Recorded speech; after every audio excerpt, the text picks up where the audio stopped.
વાત કરીએ ગોંડલ માર્કેટિંગ યાર્ડમાં ગોંડલિયા મરચાની આવક થઈ છે। એક જ દિવસમાં 25 થી 30 હજાર ભારી મરચાની આવક થઈ ચૂકી છે।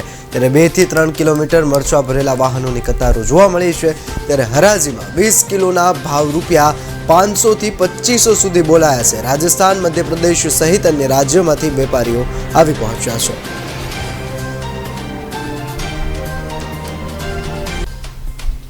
આજે ગોંડલ માર્કેટિંગ યાર્ડમાં મરચાની આવક કરવામાં આવી હતી।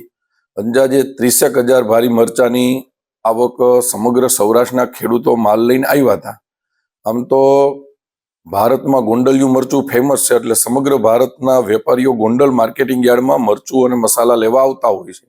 એને હિસાબે સૌરાષ્ટ્ર અને ગુજરાતના ખેડૂતો જે મરચાનું ઉત્પાદન કે મસાલાનું ઉત્પાદન કરતા હોય એ ગોંડલ માર્કેટિંગ યાર્ડમાં મરચા વેચવા આવતા હોય છે। અત્યારે જનરલ મરચું 500 થી 2500 રૂપિયા સુધી જાય છે, જ્યારે રેવાના ભાવ 3500-4000 રૂપિયા સુધી છે।